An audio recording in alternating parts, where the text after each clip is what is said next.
s'agit de restaurer ce bâtiment des Alours qui a un certain nombre d'années, qui n'a pas été restauré depuis plusieurs années.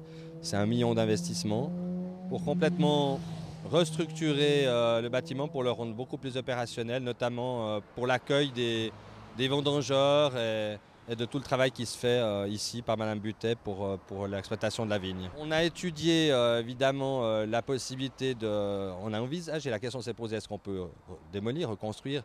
Ça l'est pas pour plusieurs raisons. D'abord, le coût de l'opération sera beaucoup plus élevé, puis surtout on ne pourrait pas reconstruire dans le volume actuel parce qu'on est en pleine zone Lavaux qui est très contraignante et aujourd'hui il ne serait plus possible de reconstruire le même bâtiment. Alors c'est la raison pour laquelle la question ne se posait même pas dès lors que financièrement c'était intéressant. Et pour Madame Butet, cet outil de travail était devenu obsolète et il était absolument nécessaire d'engager des travaux non seulement de restauration, mais également de restructuration du bâtiment.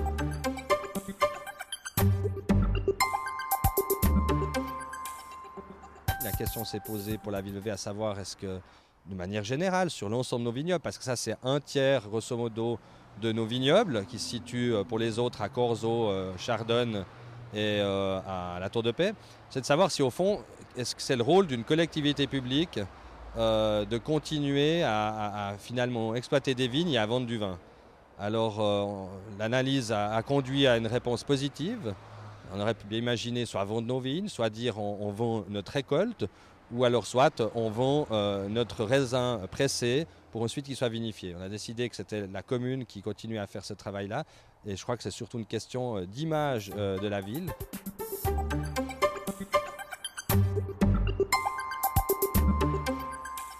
Ce vignoble représente une surface de 11 hectares et est situé sur 4 communes et 3 appellations. Si je vais dans l'ordre depuis l'ouest à l'est, on commence par la commune de Corzo avec le domaine de Châtacombat. Et c'est un domaine qui produit essentiellement du vin blanc dans l'appellation à la fois de Chardonne et de Saint-Saphorin. Ensuite, au centre, on est dans le domaine des Alours, sur la commune de Chardonne, dont il est justement question par ce préavis de faire à neuf la maison de la vigneronne. Ici également, un domaine essentiellement de blanc, avec un petit peu de rouge, et c'est le fameux cru Les Alours, notre Chardonne.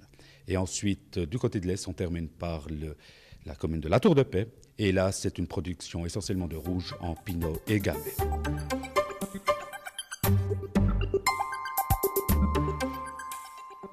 Le vin se fabrique ici, le raisin est livré ici, l'œnologue et les carviers travaillent ici, tout se fait ici. Alors il y a environ 100 000 litres de vin qui sont répartis dans les tonneaux que vous voyez, à peu près 25 tonneaux, des fûts en bois de chêne.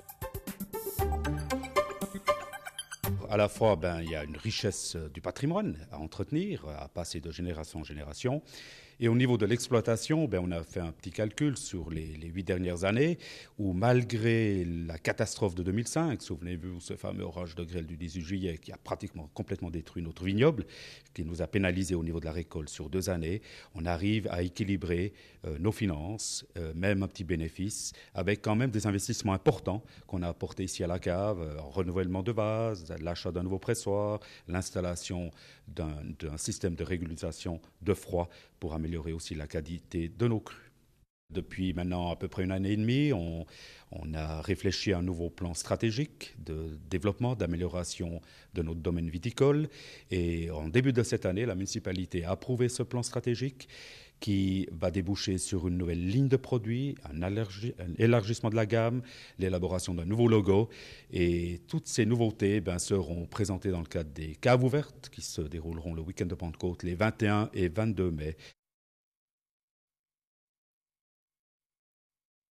Le vin, je crois que malgré tout, on ne peut plus rester sur nos acquis. Il faut qu'on suive une certaine mouvance dans le sens où on doit faire de la qualité. C'est-à-dire qu'on a décidé de bonifier nos vins en faisant une qualité supérieure et puis de telle manière qu'on se positionne sur le marché en ayant des vins de différentes classes, une classe standard qui va rester, qui fait le bonheur de tout le monde, et des vins qui seront bonifiés parce qu'on les a coupés beaucoup plus tôt, c'est-à-dire qu'on a au-deçà de la réglementation, on a coupé ces vins pour qu'on fasse une qualité supérieure.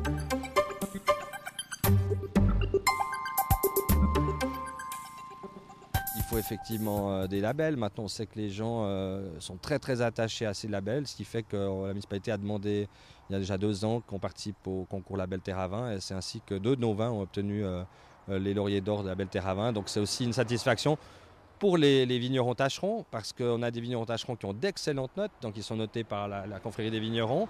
Après, il y a tout le travail de l'œnologue, et c'est aussi une reconnaissance de tout le travail qui est fait depuis le moment où on récolte, où on travaille la vigne,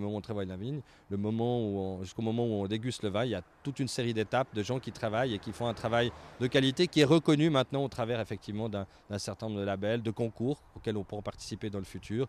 Nos collaborateurs doivent aussi aller sur le terrain. De plus en plus, on leur demandera d'aller sur le terrain, dans des foires, dans des expositions, dans des manifestations, pour pouvoir présenter nos produits.